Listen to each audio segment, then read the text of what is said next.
Hello everybody, welcome back to our channel Eduniketan. मैं अभिजीत स्वागत करता हूं आपके अपने चैनल एडुनिकेतन पे।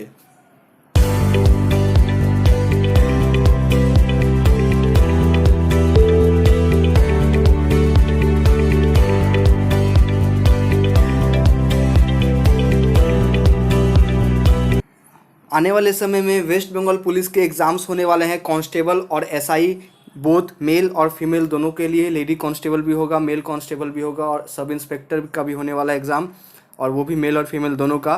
तो इसको ध्यान में रखते हुए एडुनिकेतन ने डिसाइड किया है कि lady constable, mail constable with lady sub inspector और मेल सब इंस्पेक्टर का जितना भी प्रीवियस ईयर का क्वेश्चंस हुआ है 10 साल का, लास्ट 10 ईयर्स का, ये हमारा चैनल आपको इंग्लिश और हिंदी मीडियम में प्रोवाइड करेगा, जो कि बहुत ही इंपॉर्टेंट होने वाला है। जो भी स्टूडेंट्स हिंदी मीडियम और इंग्लिश मीडियम में अपना स्कूलिंग कंप्लीट किया है, हाँ ये ज़रूर है कि आपको एग्ज़ाम में क्वेश्चन इंग्लिश में सब इंस्पेक्टर का मिलेगा और कांस्टेबल का बंगाली और नेपाली में ही मिलेगा। बट प्रिपरेशन के लिए, क्योंकि आप लोगों ने इतने दिन से तैयारी किया है इंग्लिश और हिंदी में, तो ये ज़रूरी है कि अभी आप रिवीजन जब करोगे, अभी आप प्रिपरेशन के पॉइंट ऑफ व्यू से, तो आप हिंदी में ही प्रिपरेशन करो ताकि आप लोग उसको अधिक दिन तक लेके आगे जा पाओगे। क्योंकि एक बहुत ही बढ़िया सीरीज़ आपके लिए लॉन्च किया जा रहा है। अभी नए हो हमारे चैनल पे, ज़रूर सब्सक्राइब करें। सब्सक्राइब करने के साथ पास में जो बेल नोटिफिकेशन बना आ रहा होगा उसे ऑल पे सेट करें, ताकि हमारे हर एक वीडियो का नोटिफिकेशन पहले आप तक पहुंचे, और अपने दोस्तों तक भी इसे अधिक से अधिक शेयर, ताकि हर एक को ये मैटर मिल पाए और मेरे हर एक दोस्त जो वेस्ट बंगाल से हैं वो इंग्लिश और हिंदी में इस पूरे कोर्स को करके अपना वेस्ट बंगाल पुलिस में वर्दी पहनने का सपना पूरा कर पाए।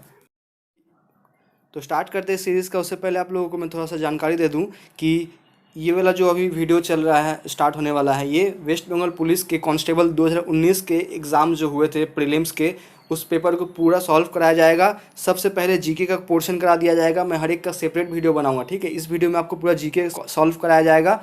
इसके बाद मैं ही फिर मैथ और रीजनिंग का एक साथ लेके उसको अलग से मैं आपको बोर्ड पे वाला करवा दूंगा पूरा, ताकि 2019 का पूरा पेपर सॉल्व हो जाए आपको और आप पूरा कंप्लीटली उसको लर्न कर पाओ, समझ पाओ, अपना तैयारी को आगे बढ़ा पाओ, ठीक है। वहीं पे हिंदी इंग्लिश का ही नहीं, जो बंगाली मीडियम वाले स्टूडेंट हैं उनको भी टेंशन लेने का ज़रूरत नहीं है। उनके लिए भी अलग से कोर्स लॉन्च कर दिया गया है। आप लोग प्लेलिस्ट में जाके देख सकते हो, वहाँ पे राहुल सर आपका क्लास ले रहे हैं, जहाँ पे आप लोग हर एक क्लास को अटेंड कर पाओगे। भारतीय संविधान की किस अनुच्छेद को डॉक्टर भीमराव अंबेडकर ने संविधान की आत्मा कहा है, ठीक है। Which article is regarded as heart and soul of Indian constitution. तो ऑप्शन है आपके सामने आर्टिकल 19, आर्टिकल 14, आर्टिकल 32 या फिर आर्टिकल 356। तो इसका आंसर, अगर जो भी आंसर आपको आ रहा है आप उसे कमेंट में करें, कमेंट बॉक्स में हमें बताएं, तो हमें बहुत अच्छा लगेगा। तो इसका सही आंसर क्या हो जाएगा? आर्टिकल 32। देखो, इसके बारे में कुछ और भी जान लेते हैं कि आने वाले एग्जाम्स में कैसा क्वेश्चन पूछ सकता है। आप लोगों को याद रखना होगा कि ये जो आर्टिकल 32 था, इसको ही भीमराव अंबेडकर जी ने संविधान की आत्मा कहा था, जो कि ये 2019 में ये क्वेश्चंस आए हुए थे, ठीक है। और इसके साथ ही जो साथ में इसी आर्टिकल 32 के तहत हम लोग रीट लगा सकते हैं, ठीक है। इसी आर्टिकल 32 के तहत हम लोग रीट लगा सकते हैं। तो ये भी पूछ सकता है कि रीट किस आर्टिकल के तहत लगा सकते हैं, तो 32 के तहत लगा सकते हैं। वहीं पे आगे और भी आर्टिकल्स के बारे में बात करते हैं, तो आर्टिकल 19 पे आते हैं। तो आर्टिकल 19 में क्या, जितने भी हमारे फंडामेंटल राइट्स है इसी आर्टिकल में आते हैं। आर्टिकल 19 में प्रेस की क्वेश्चन बहुत बार पूछा जाता है। आपको आने वाले मैं जैसे जैसे आगे का क्वेश्चंस आपको करवाऊंगा, वहाँ पे आपको एक क्वेश्चंस देखने को मिलेगा कि एक क्वेश्चन पूछा गया था कि प्रेस की स्वतंत्रता ये भारतीय संविधान के किस आर्टिकल में, तो इसी आर्टिकल 19 में। वहीं पे नीचे आते हैं तो आर्टिकल 356 ये इमरजेंसी के लिए है, ठीक है। जान सकते हो आप लोग ये कि जो ये आर्टिकल 356 है, इसी के थ्रू जो स्टेट में इमरजेंसी लगती है, इसी आर्टिकल 356 के कारण ही लगती है, ठीक है। जैसे अभी जम्मू कश्मीर में स्टेट में पहले जब मन तब लग जाता था, वहाँ पे कभी भी वहाँ पे हिंसा भड़कती थी, यानी आंतरिक वहाँ पे प्रॉब्लम होता था, तो इसी 356 के अनुसार वहाँ पे इमरजेंसी लगाया जाता था, ठीक है। या फिर किसी भी स्टेट में इंडिया का भी होता है आंतरिक प्रॉब्लम जहाँ पे सरकार संभाल नहीं पाती है, तो इसी 356 के अनुसार वहाँ पे इमरजेंसी लगाया जाएगा, ठीक है। तो क्वेश्चन पूछेगा आपसे कि स्टेट में इमरजेंसी किस अनुच्छेद के थ्रू लगती है, तो आपको वहाँ पे 356 आंसर करना है, ठीक है। सब क्वेश्चंस आपको मिलेंगे आगे वाले शिफ्ट में, ठीक है। आगे बढ़ते हैं कि which colour of sky is observe by astronaut in space. Astronaut द्वारा अंतरिक्ष से एक अंतरिक्ष यात्री को आकाश किस रंग का प्रतीत होता है। तो ये है आपका अंतरिक्ष यात्री और इसके लिए ये है आपका आकाश। ठीक है, तो आकाश इसको कैसा दिख रहा है, यहाँ पे देख पा रहे हो ना, पूरा पीछे ब्लैक है। ठीक है, ये हमारा पृथ्वी है। ठीक है, तो उसको कैसा दिख रहा है आकाश, ब्लैक। ऐसा क्यों होता है दोस्तों, ब्लैक क्यों दिखता है, क्योंकि वहाँ पे प्रकाश का प्रकीर्णन नहीं होता है, स्कैटरिंग ऑफ लाइट वहाँ पे नहीं होता है इसलिए। ठीक है, तो देखते हैं ऑप्शंस क्या थे। पहला ऑप्शन है ब्लू, दूसरा है वाइट, तीसरा रेड। तो इसका सही आंसर हो जाएगा ब्लैक। ब्लैक इसका सही आंसर हो जाएगा। अगला क्वेश्चन की तरफ बढ़ते हैं। सैकरीन किस चीज़ से प्राप्त होता है। दोस्तों मैंने सैकरीन का हिंदी इसलिए नहीं लिखा है क्योंकि सैकरीन एक मटेरियल है जो कि आर्टिफिशियल स्वीटनर, यानी कि आप लोग शुगर फ्री वगैरह सुनते होगे ना कि शुगर फ्री मिठाई है या फिर कुछ भी है, शुगर फ्री चीज़ डालो, तो उसमें एक मटेरियल डाला जाता है सैकरीन। ठीक है, तो इसका कोई भी हिंदी नाम नहीं है, इसको सैकरीन ही कहा जाता है। ठीक है, केमिस्ट्री का अधिकतर चीज़ का हिंदी नाम नहीं होता है। तो सैकरीन इज़ ऑब्टेन फ्रॉम, तो सैकरीन किससे ऑब्टेन होता है, ये है आपका शुगर फ्री, तो इसी में इसको बनाने में सैकरीन का यूज़ किया जाता है। ठीक है, तो सैकरीन किससे निकलता है, किससे बनाया जाता है सैकरीन, तो ये क्वेश्चन आया था आपके वेस्ट बंगाल पुलिस के एग्जाम्स में। दोस्तों मैं ऑप्शंस वही रख रहा हूँ जो कि वेस्ट बंगाल पुलिस के कांस्टेबल के पेपर में ऑप्शंस थे, ताकि क्योंकि आप जब फिर से अगर क्वेश्चन देने जाते हो, अगर ये क्वेश्चन रिपीट होता है तो ऑप्शंस भी वही सेम रहेंगे जो कि मैं आपको यहाँ प्रोवाइड कर रहा हूँ। तो आप लोग यहाँ पे बहुत ध्यान से इला क्लास करो और जितना भी ऑप्शन है बहुत ध्यान से देखो कि यही ऑप्शन आपको वहाँ पे मिलेगा। तो आपने यही पे आपने वहाँ पे जाके यही ऑप्शन आपको क्लिक भी करना है। ठीक है, तो यहाँ पे जो ऑप्शन है आपका ए टोलविन, बी बेंजीन, सी मिथाइल और डी नेप्थलीन। तो इसका सही आंसर हो जाएगा टोलिन। ठीक है दोस्तों, मुझे पता है कि बहुत सारे लोग हैं वहाँ पे जो नेपाली लैंग्वेज पढ़ के वहाँ पे ऑप्शंस को करेक्ट करते हैं। अगर आपको चाहिए कि मैं इन क्वेश्चन के साथ नेपाली वाला पोर्शन भी इसके साथ ऐड करूं ताकि आप लोग को रिलेट करने में इजी होगा कि कौन से क्वेश्चन को मैंने हिंदी में कन्वर्ट किया है, तो आप लोग मुझे कमेंट बॉक्स से बताएं, वरना जिस तरह से क्लासेस चल रहे हैं इसी तरह से चलेंगे। अगर आपको नेपाली लैंग्वेज में भी क्वेश्चंस चाहिए तो आप हमें ज़रूर कमेंट बॉक्स में बताएं। हम लोग बहुत खुश होते हैं अगर आप कमेंट करते हैं, तो हम हर एक का कमेंट पढ़ते हैं। अगर आपको हमारा ये वीडियो पसंद आ रहा है तो आप ज़रूर हमारे वीडियो को लाइक करें और चैनल को सब्सक्राइब करें और पास में बन रहे बेल आइकन को क्लिक करके नोटिफिकेशन को ऑल पे सेट करें, ताकि हमारा हर एक वीडियो का नोटिफिकेशन सबसे पहले आप तक पहुंचे और आप अपने तैयारी को आगे बढ़ा पाएँ। बाकी क्लासेस भी चल रही हैं, चाहे वो रेलवे ग्रुप डी की हो, एसएससी जीटी की हो, तो एक कंप्लीट लर्निंग प्लेटफॉर्म है एडू निकेतन आपके लिए। तो पढ़ाई करें और आगे बढ़ते रहें। अगला क्वेश्चन है, एटम अगर मॉलिक्यूल है तो सेल क्या होगा। ठीक है, तो इसका जो सही आंसर ऑप्शंस है ऑर्गेनिज्म, बी ऑर्गेन, सी टिश्यू और डी मैटर। देखो इसको करने का कंसेप्ट क्या है, ये एक्चुअली रीजनिंग का क्वेश्चन है, एनालॉजी का सेक्शन में आता है, बट मैंने इसको यहाँ पे इंक्लूड इसलिए किया है क्योंकि ये जीके से भी रिलेटेड है। ठीक है, तो देखो एटम जो है वो मॉलिक्यूल, एटम से मॉलिक्यूल बनता है। ठीक है, मॉलिक्यूल से भी छोटा होता है एटम। वहीं पे सेल, ग्रुप ऑफ सेल मिलकर क्या बनाते हैं, तो ग्रुप ऑफ सेल या फिर दो सेल मिलकर क्या करते हैं, एक टिश्यू बनाते हैं। ठीक है, तो यहाँ पे इसका सही आंसर हो जाएगा टिश्यू, और टिश्यू मिलकर क्या करता है, ऑर्गन बनाता है। नेक्स्ट क्वेश्चन, 5 नंबर क्वेश्चन है, मोबाइल फोन व्यवहार हेतु जीएसएम का पूर्ण नाम क्या है। What is full form of GSM in terms of mobile phone. तो ऑप्शन है A global system for mobile, B geo station for mobility, C global system for mobility और D geo satellite for mobility. इसका सही answer हो जाएगा global system for mobile, यानी कि option A सही है। अगला क्वेश्चन है आपके स्क्रीन पे, which is Asia's longest river.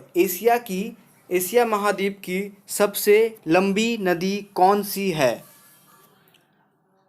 Options ये है, सबसे पहले मैं दिखा दूं, ये एशिया महाद्वीप की यही जो है नदी सबसे लंबी नदी है, ये चाइना पर गुजरती है। आप देख पा रहे हो इसको, यहाँ पे पॉइंट आउट किया हुआ है कुछ, ये है उसका रोड मैप इस नदी का।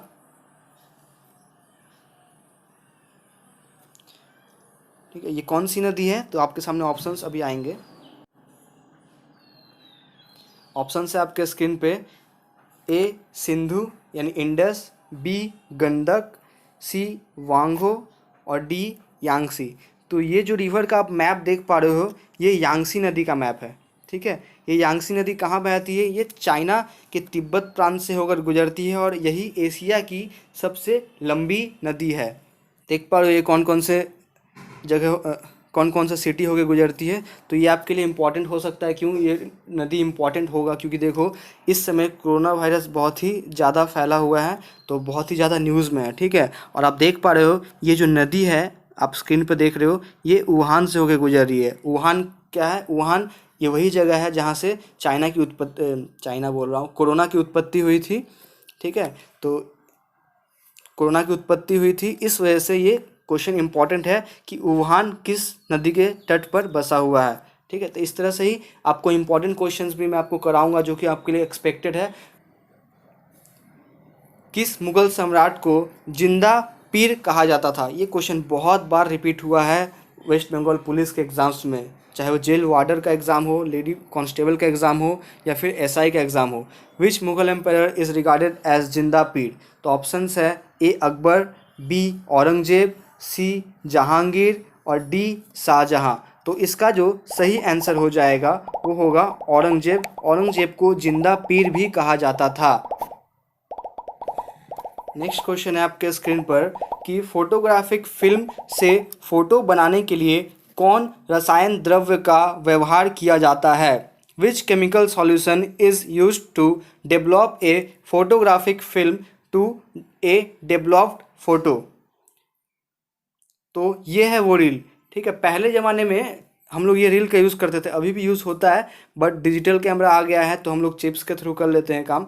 बट पहले इसी रील के थ्रू हम लोग जाते थे दुकान में तो फ़ोटो वॉश करके दिया जाता था। ठीक है, तो कौन सा केमिकल यूज़ करता था उस वॉशिंग के वक्त? तो ये है आपके सामने options. A silver bromide, B hydrocarbon, C sodium sulphate और डी सोडियम कार्बोनेट। मैंने इन सभी केमिकल्स का हिंदी नाम भी लिख दिया है, लेकिन एक्चुअली में आपको ऑप्शंस में ये इंग्लिश नाम ही वहाँ पे देखने को मिलेंगे, तो आप लोग इसी को प्रिपेयर करो। ठीक है, तो इसका जो सही आंसर हो जाएगा ए सिल्वर ब्रोमाइड। सिल्वर ब्रोमाइड को ही यूज़ करके फोटोग्राफिक फिल्म को डेवलप किया जाता है। अगला क्वेश्चन है ब्राउन कोल किसे कहा जाता है? तो ऑप्शन है आपके सामने। ए एंथ्रासाइट, बी लिग्नाइट, सी कोक और डी बिटुमिनस।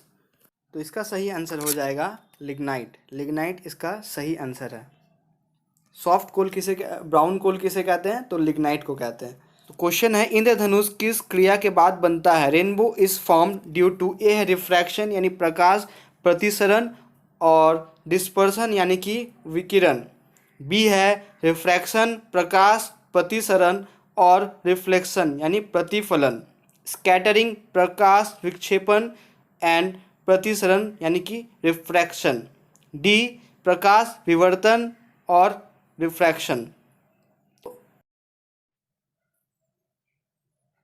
जो रेनबो बनता है यहाँ पे, ये सबसे पहले एक प्रिज्म, अगर मैं इसको अच्छे से समझाऊँ तो मुझे टाइम आपको कंसेप्ट दे देता हूँ कि ये कैसे बनता है।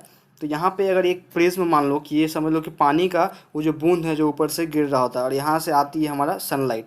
ठीक है, इसी पानी का बूंद से टकरा के वो जो सनलाइट आता है वाइट कलर का। अच्छा हाँ, ये भी क्वेश्चन पूछता है यहाँ कांस्टेबल पुलिस वगैरह के एग्जाम्स में कि जो सनलाइट आता है सनलाइट का कलर क्या होता है? तो सनलाइट का कलर याद रखना कि वाइट होता है। ठीक है, तो यही वाइट कलर आके इस पानी की बूंदों से टकराएगी और टकराने के बाद 7 रंग निकलते हैं यहाँ से। ठीक है, इसी टकराने के बाद तो क्या होता है यहाँ पे सबसे पहले क्या हुआ? टकरा के क्या था? ये अंदरूनी रिफ्लेक्शन होता है, रिफ्रैक्शन यानी कि प्रकाश प्रतिसरण। इस पानी के जो ड्रॉपलेट है उसके अंदर में ही प्रकाश प्रतिसरण होता है और होने के बाद बाहर में ये विकिरण हो जाता है यानी कि डिस्पर्सन हो जाता है। यानी इसका सही आंसर ए हो जाएगा। ए यहाँ पे इसका सही आंसर है, यानी कि प्रकाश प्रतिसरण और डिस्पर्सन यानी विकिरण। अगला क्वेश्चन है अग्नि प्रतिरोधक पोशाक फायर फाइटिंग क्लोथ्स किसके द्वारा तैयार किया जाता है? Fire fighting clothes are made up of. तो ऑप्शन है, क्लोथ्स देख लो क्या होता है, कैसा दिखने को होता है। तो ये है जो कि जितनी भी लोग जो फायर विभाग में काम करते हैं वो लोग ये सूट पहनते हैं। जब भी कहीं आग लगती है, कोई भी रेस्क्यू ऑपरेशन में वो लोग जाते हैं तो यही सूट पहन के जाते हैं। तो ऑप्शन से ए अवरक का बना होता है यानी कि माइका,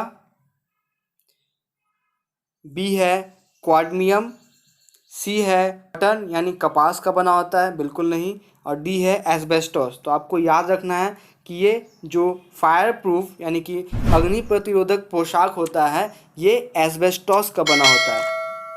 अगला क्वेश्चन है कि जीका वायरस सर्वप्रथम इस देश में पाया गया था। यहाँ पे देख हो गया है, ये क्वेश्चन थोड़ा सा गलती है, यहाँ पे देश होगा, ठीक है, यहाँ पे देश होगा। In which country Zika virus was found for first time. तो ऑप्शन है आपके लिए A Uganda, B Sri Lanka, C Australia और डी पाकिस्तान। तो इसका जो सही आंसर हो जाएगा वो होगा युगांडा। युगांडा में ये जीका वायरस सर्वप्रथम देखा गया था। किस आंदोलन के बाद सरदार वल्लभ भाई पटेल को सरदार की उपाधि दी गई थी। 13 after which movement did Sardar Vallabh Bhai Patel came to known as Sardar. तो कौन से मूवमेंट के बाद सरदार वल्लभ भाई पटेल को सरदार की उपाधि दी गई थी।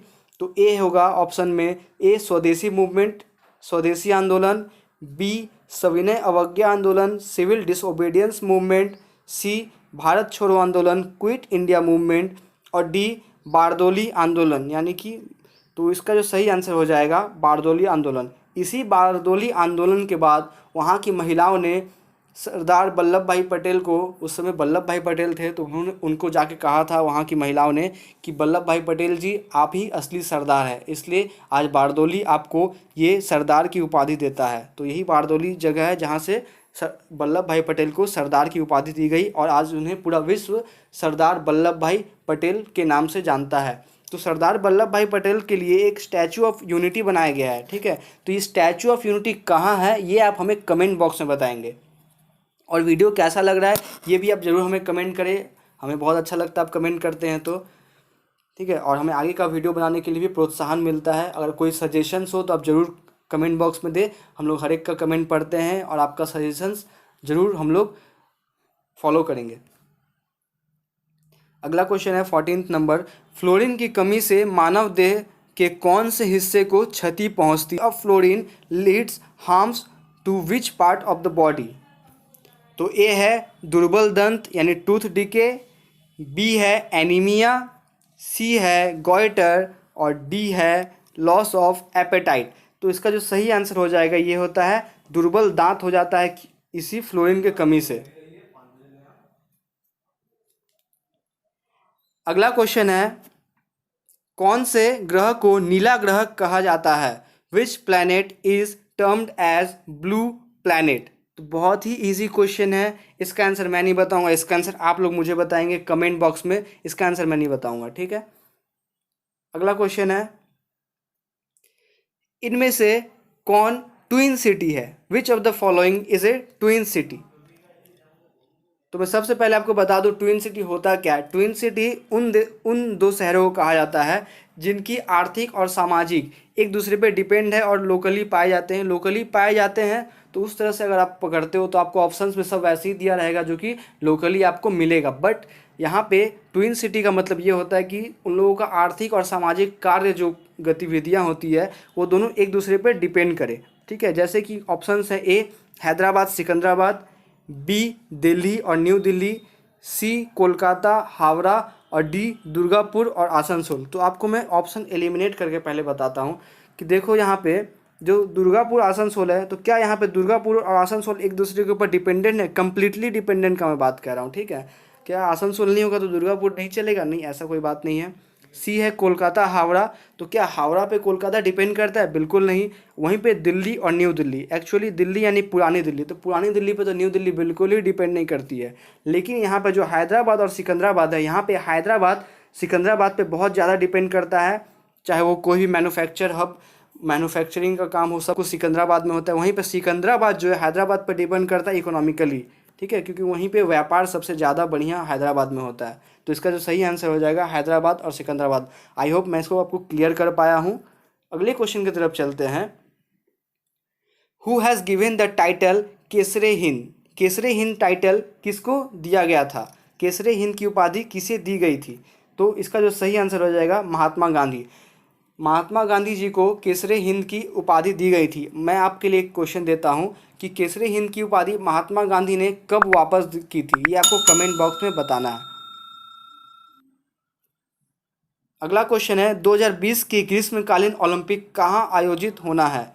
तो क्योंकि देखो 2020 का अभी तक आयोजित नहीं हुआ है, तो ये आने वाले एग्जाम्स में इंपॉर्टेंट होने वाला है आपको। तो where is summer Olympic 2020 situated to held? Option है A Beijing, B Tokyo, C Los Angeles और डी बर्लिन। तो इसका जो सही आंसर हो जाएगा वो होगा टोक्यो। टोक्यो में ही समर ओलंपिक 2020 जो है होने वाला है। अगला क्वेश्चन है कि भारतीय संविधान की कौन सी संशोधन की अंतर्गत भारत व बांग्लादेश के बीच सीमा बंटवारा हुआ था? Which amendment of Indian constitution allowed India Bangladesh boundary pact? तो ऑप्शंस है ए 100वां संशोधन, बी 101वां संशोधन, सी 102वां संशोधन और डी है 103वां। तो इसका जो सही आंसर हो जाएगा 100वां संशोधन के तहत भारत और बांग्लादेश के बीच सीमा बंटवारा यानी कि जो एक जो नॉर्थ ईस्टर्न कॉरिडोर था, जहाँ पे हमारे इंडिया का जो सीमा था वहाँ पे बहुत ही पतला पड़ जा रहा था, तो छोटा पड़ जा रहा था, तो उसको थोड़ा बड़ा करने के उद्देश्य से ये संशोधन किया गया हमारे संविधान में। दोस्तों क्वेश्चंस मैं पूरा नहीं करवा रहा हूँ इस वीडियो में, क्योंकि सारा क्वेश्चंस कराने से वीडियो में देख रहा हूँ कि बहुत लंबा हो जा रहा है। वीडियो लंबा हो जाने से आप लोग का बहुत डाटा खर्च हो जाएगा ये वीडियो देखने में। तो मैं कोशिश कर रहा हूँ कि इसको पार्ट वाइज कराऊँ। जीके का मैं इस समय सिर्फ 20 क्वेश्चंस ही आपको इस वीडियो में करवा रहा हूँ, और भी ऐसा नहीं कि सिर्फ 20 ही क्वेश्चंस थे, और भी बहुत क्वेश्चंस हैं, लेकिन मैं उसको आपको अगले वीडियो पार्ट वाइज करवाऊंगा। जिससे क्या होगा, वीडियो लंबा भी नहीं होगा, आपको देखने में भी अच्छा लगेगा और आपका प्रिपरेशन भी कंप्लीट हो जाएगा। तो इस पार्ट का आखिरी वीडियो करते हैं। मानव शरीर का सबसे बड़ा अंग, देखो एक चीज़ कि हम लोग सभी जानते हैं कि क्वेश्चन में होगा एक्चुअली सबसे बड़ा ग्रंथि कौन सा है, लेकिन ये हम लोगों ने हिंदी मीडियम में तैयारी की है, ठीक है। लेकिन वहाँ पे क्वेश्चन जो था, वहाँ पे नेपाली लैंग्वेज में था और बंगाली लैंग्वेज में था, तो वहाँ पे अंग ही लिखा हुआ था, ठीक है। अब पता नहीं ये उसके लिए बोर्ड ने 2019 में, वैसे भी देखा जाए तो बोर्ड ने 2019 में मिस टाइप के लिए एक भी नंबर नहीं दिया था कि हमने क्वेश्चन गलत किया है। वो लोग नहीं माने कि क्वेश्चन गलत है, ठीक है। लेकिन मैं आपके लिए ग्रंथि इसलिए लाया हूँ ताकि आपको लोग कन्फ्यूजन ना हो, और अंग भी मैंने इस तरह रखा है ताकि आपको पता रहे कि क्वेश्चन किस तरह से वहाँ पर पूछा जा सकता है, ठीक है। तो और इंग्लिश में हो जाएगा which of the following is largest gland of human body? तो ऑप्शंस हैं, तो सबसे पहले आपको मैं दिखा दूं हम लोग का बॉडी की संरचना किस तरह से अंदर में होती है। तो आप देख पा रहे हो, ये हम लोग का बॉडी का अंदरूनी पार्ट है। ये रहा आपका लीवर। देखो ये सबसे बड़ा यहाँ पे देखने को कौन मिल रहा है, यहाँ पे सबसे बड़ा लीवर ही देखने को मिल रहा है, ठीक है। उसके बाद ये हो गया आपका पैनक्रियास से 3 टाइप के सेल्स निकलते हैं, आगे आपको क्वेश्चंस मिलेंगे। ये है आपका स्टोमैक, ये है आपका लार्ज इंटेस्टाइन, ये है स्मॉल इंटेस्टाइन, ठीक है। तो ये आपने देखा आपके बॉडी पार्ट्स को। तो ऑप्शन अब देखते हैं इस क्वेश्चन का। तो ऑप्शन ए था वृक यानी किडनी, बी है लीवर, सी है लंग्स और डी है पैनक्रियास। तो आप पिक्चर में भी देख पा रहे हो, यहाँ पे सबसे बड़ा कौन आपको दिख रहा है, लीवर दिख रहा है। तो मानव शरीर का सबसे बड़ा ग्रंथि कौन सा हो जाएगा, लीवर, इसका सही आंसर हो जाएगा। दोस्तों आशा करता हूँ जितने भी क्वेश्चंस हमने अभी तक करवाए हैं 2019 के शिफ्ट के वेस्ट बंगाल पुलिस कांस्टेबल में आए हुए 2019 के शिफ्ट के जितने भी क्वेश्चंस आपको हम लोगों ने करवाए हैं, आपको बहुत पसंद आया होगा ये सब क्वेश्चंस, और इसका जो सॉल्यूशन मैंने आपको प्रोवाइड किया ये भी आपको पसंद आया होगा। हमारा जो थोड़ा सा छोटा सा इनिशिएटिव है, आपको हर लैंग्वेज के स्टूडेंट्स को साथ में लेकर चलना, आप लोग हमें ज़रूर सपोर्ट करें, अधिक से अधिक शेयर करें हमारे वीडियो को लाइक करें और चैनल को ज़रूर सब्सक्राइब करें अगर आप नए हो, और सब्सक्राइब करने के साथ बेल नोटिफिकेशन को ऑन रखें ताकि हमारे हर एक वीडियो आपके पास सबसे पहले पहुंच पाए। बाकी क्लासेस भी चल रही है, सभी रेलवे ग्रुप डी की प्लेलिस्ट बना दी गई है, एसएससी जीडी की प्लेलिस्ट बना दी गई है, आप लोग प्लेलिस्ट में जाके देख सकते हो। एसएससी जीडी के हर एक सेक्शन को बहुत ही अच्छे से सॉल्व करवाया जा रहा है। तो एक कंप्लीट लर्निंग प्लेटफॉर्म है एडुनिकेतन, बस आपको हमारे साथ बने रहना है, चैनल को सब्सक्राइब करना है, अधिक से अधिक शेयर करना है। तो मिलते हैं आपसे दोस्तों अगले वीडियो में, तब तक के लिए टेक केयर, जय हिंद और वंदे मातरम।